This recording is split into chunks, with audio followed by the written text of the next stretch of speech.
Aujourd'hui, on se rend compte que les pays, les villes, que ce soit en France ou à l'international, pour attirer le public, qu'il soit national, qu'il soit régional, qu'il soit international, méritent d'avoir des investissements puissants, locaux, en adéquation avec l'évolution de la demande. Si on parle par exemple du tourisme d'affaires, on a besoin aujourd'hui que le privé et le public, ensemble, investissent et fassent en sorte que toutes les nouvelles technologies, que le présentiel et le distanciel fonctionnent ensemble, parce que ça nous permet de démultiplier les contacts. Pour conclure là-dessus, la crise nous a fait gagner beaucoup de temps avec la digitalisation.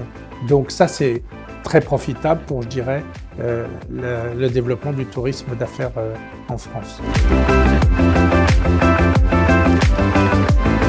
On se rend compte, et on en entend parler de partout, il manque des emplois, mais c'est pas juste dans le tourisme, c'est global, je dirais, que la crise du Covid a fait, et puis peut-être la baisse du taux de chômage en France depuis 1 an et demi, d'après ce qu'on nous a donné comme chiffre, fait qu'il y a une tension sur l'emploi. Cette tension sur l'emploi, elle nécessite de mieux former ceux qui n'ont pas d'emploi et de faire en sorte que tous ces collaborateurs qui se cherchent aussi dans leur méthodologie de vie privée, de vie sociale dans l'entreprise, il faut peut-être inventer de nouveaux types de contrats de travail où on fait venir des gens plutôt 4 heures par jour, 6 heures par jour ou 3 jours par semaine. Je crois qu'il faut de la souplesse aussi bien aux entreprises et une formation très accélérée pour que les collaborateurs aient envie de faire votre métier. Si vous n'avez pas le matin, quand vous vous levez, cette flamme qui vous permet d'être heureux dans votre travail, c'est difficile d'aller travailler.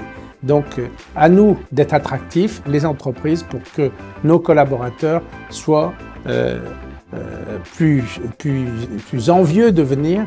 Et je crois qu'il faut savoir balayer devant sa porte. Est-ce qu'on sait assez ou pas accompagner nos salariés depuis toujours? Moi, je remarque que dans notre groupe, et je suis assez heureux, l'événementiel attire parce qu'il y a des voyages, parce qu'il y a des contacts de tous les différents métiers. Et je crois que ce métier de l'événementiel, je le dis à tous ceux qui vont nous écouter, venez chez nous, vous serez bien.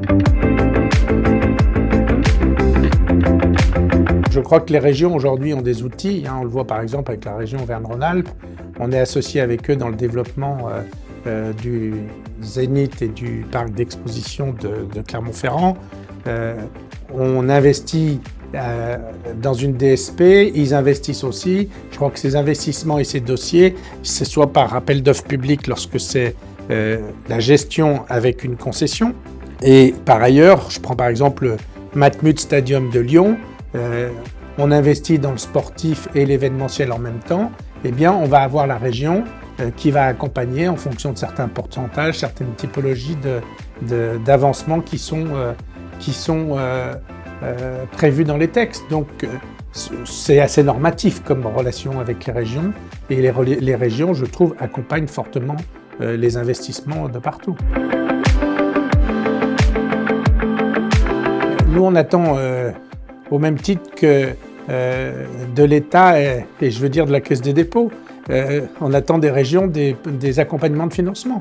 La capacité d'une entreprise privée à faire des développements puissants sur des investissements qui sont moyens et long terme, c'est pas automatiquement les fonds propres de l'entreprise qui peuvent le faire.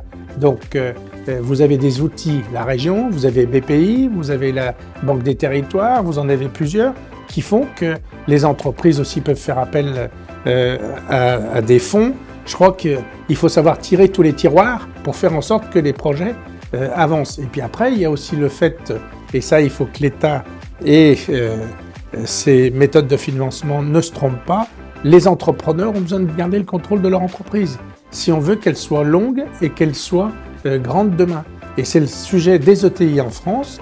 Une ETI en France, c'était fait avant pour être acheté par des entreprises du CAC 40 ou vendu à des fonds, ainsi de suite.